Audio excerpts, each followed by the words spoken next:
Ce magnifique potiron qui trône dans le potager de Rita Egui est arrivé à son stade ultime.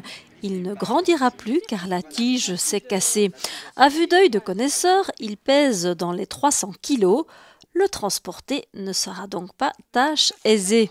On va essayer de le soulever comme on peut et on va glisser une bâche en dessous et assise, on va essayer de le lever et le mettre sur une palette. Et ensuite quoi, on en fait de la soupe? Ensuite, il va aller au concours de Deusburg qui aura lieu le 3 octobre et qui est le championnat de Belgique.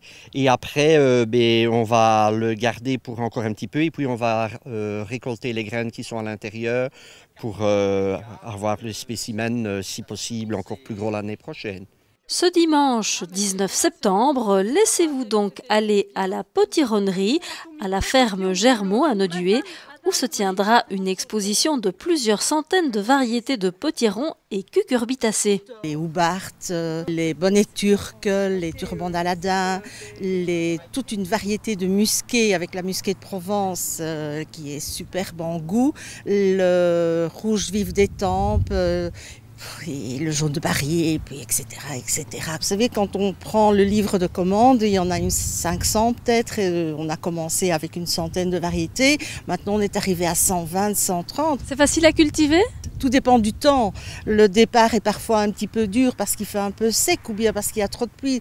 Ça demande de l'eau et ça demande de la chaleur. De l'eau, de la chaleur et des pousses verts, comme ces écoliers jardiniers. Cet après-midi, ils délaissent leur classe pour se rendre au champ afin d'y récolter coloquintes et potirons. Ils sont combien d'enfants aujourd'hui? À peu près 90 élèves qui récoltent les potirons semés au mois de mars et plantés au mois de fin mai, début juin ici sur le terrain.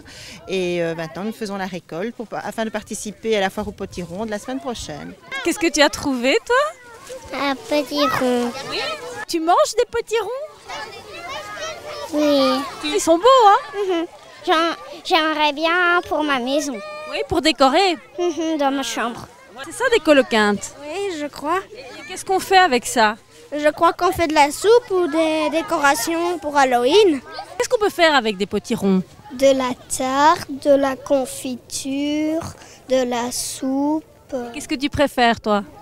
La soupe.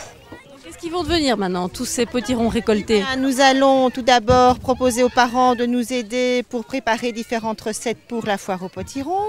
Nous, avec les enfants, nous allons préparer aussi différentes recettes parce qu'avec le potiron, on ne fait pas que du potage, on fait aussi des gâteaux, de la tarte. Des mets sucrés, donc nous allons préparer tout cela en vue de vendre à la foire aux potirons pour faire un petit bénéfice pour l'école. Et puis, des graines seront encore récoltées pour être semées à nouveau au mois de mars 2011.